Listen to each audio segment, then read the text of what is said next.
The town of Cedar Heights had its share of whispered legends, but none matched the chilling lore of Overbrook Asylum. For decades, the sprawling hospital, with its crumbling walls and shattered windows, loomed on the outskirts of town like a ghost trapped in time. Locals spoke of shadows that moved on their own, ghostly cries at midnight, and the faint scent of antiseptic lingering in the wind. For Jake, Mia, Sam, and Emma, the asylum was the perfect destination for a Friday night thrill.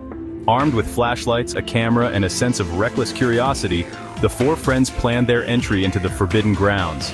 Emma: "Are we really doing this, Jake?" "Of course. We'll be legends at school. No one's ever made it past the East Wing, and we're going all the way to the basement." Mia: "The basement?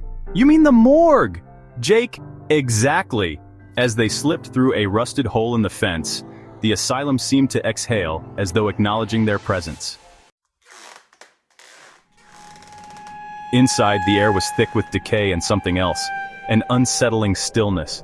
Their flashlights cut through the darkness, revealing peeling paint, broken furniture, and graffiti from previous trespassers. The floor was littered with remnants of the past: old medical charts, rusted bed frames, and the occasional stray wheelchair. Mia: "Did you guys hear about the boiler failure here in 1917? 24 patients froze to death in their beds." Emma: "Yeah, and over 10,000 people died here during its operation. Some say their spirits still roam these halls." Jake: "Cut it out, let's just get to the basement." They moved carefully, the crunch of debris beneath their feet sounding deafening in the oppressive silence. "Shh! Do you hear that?" The group stopped, their flashlights darting across the corridor. A faint sound echoed in the distance, a rhythmic tapping, like footsteps on tile. Probably just an animal. The tapping grew louder, accompanied by the squeak of wheels. Around the corner, a shadow emerged, a wheelchair rolling slowly toward them. "Oh my God, it's moving on its own." The group backed away, hearts pounding as the wheelchair rolled to a stop just feet from them. A long pause followed as they stared at the seemingly animate object. "Guys, look! It's gravity! This place is messing with us!" They continued toward the basement, but the air felt heavier now. Every creak, every faint whisper in the distance set them on edge. By the time they reached the staircase leading down, their nerves were frayed. They descended a narrow staircase, the steps groaning under their weight.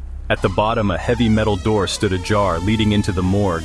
The room was cold, the air tinged with the metallic scent of old blood. Rows of empty gurneys lined the walls, and a series of drawers, once used to store bodies, loomed ominously. "This is insane."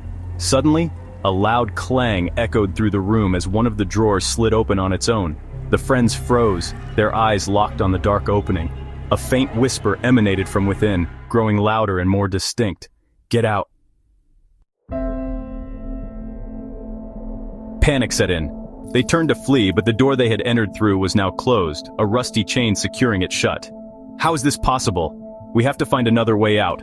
Let's head back upstairs." As they retraced their steps, the asylum seemed to come alive.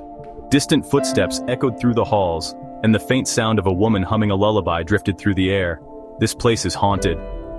They reached the main hall, only to find their path blocked by a figure standing in the shadows.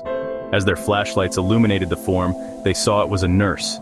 Her uniform stained and tattered, her eyes hollow and vacant. She raised a finger to her lips, signaling for silence, then pointed towards the exit. Without hesitation, the friends bolted in the direction she indicated. They burst through the front doors, gasping for breath as they stumbled into the night.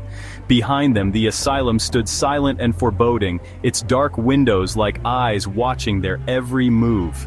"Did you see her? Let's just get out of here." They never spoke of that night again, but each of them knew that the legends of Overbrook were more than just stories. The asylum held its secrets close, and those who dared to uncover them would never be the same.